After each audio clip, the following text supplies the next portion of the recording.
Ouais.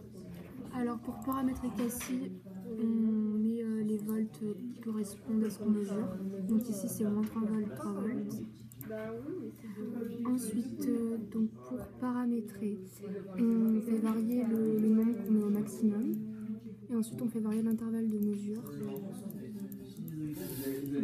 Donc là on va le mettre à 40, non 50. À 50. 50 parce qu'on a trouvé T qui est égal à peu près 30. Donc, ensuite c'est bon. Voilà, donc on a bien paramétré. Et après on peut commencer à faire l'expérience. Donc on a mis le micro dans la caisse de résonance. Et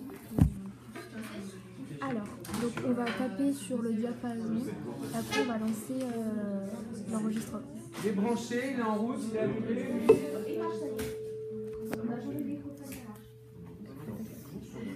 Donc on a une sinusoïdale.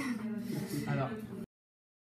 Ouais, donc on voit que le signal est trop petit, alors pour ça on va faire clic droit et on va changer du coup le minimum et le maximum. Donc là on voit que ça varie entre 0,3 et moins 0,3. Non, c'est l'inverse, c'est moins 0,3 et 0,3. Donc minimum moins 0,3 et maximum 0,3. Donc on voit que l'allure de la courbe change et ensuite on peut mieux voir la variation.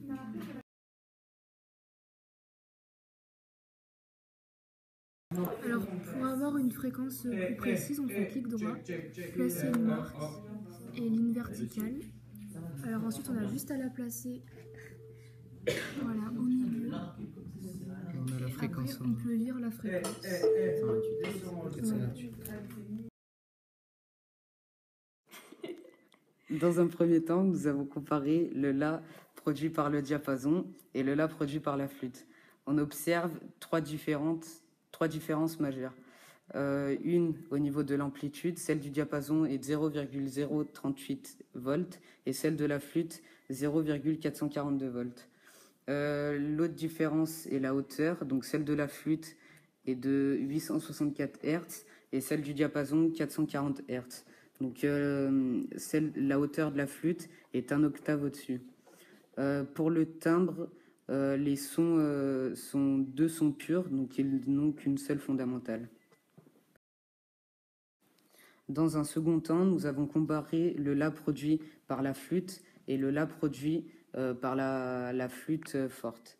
Donc il y a encore trois différences. Donc au niveau de l'amplitude, donc la flûte normale est de 0,442 volts et l'amplitude du La fort est de 0,122 volts. Pour ce qui est de la hauteur, le La normal est de 864 Hz et le La de la forte 958 Hz. Donc on observe une nouvelle fois que le La fort est un octave au-dessus. Pour ce qui est du timbre, donc pour le La fort, c'est un son complexe. Donc on observe la fondamentale et des harmoniques. Donc les harmoniques, elles varient d'un octave à un autre. Donc on observe des octaves à 43 Hz, à 436 Hz, etc. Et pour ce qui est du La normal, le timbre est c'est un son pur, donc il n'y a qu'une seule fondamentale. Alors on a commencé ce TP en comparant l'amplitude du diapason avec l'amplitude de la flûte. Ensuite nous avons donc toujours pour les deux instruments, on a comparé l'analyse spectrale et l'analyse spectrale des deux instruments. Ensuite on a refait la même expérience mais pour la flûte, donc on l'a comparé entre elles en prenant le son fort et le son doux. Et donc on a refait pareil, on a comparé l'amplitude et la fréquence, l'analyse spectrale.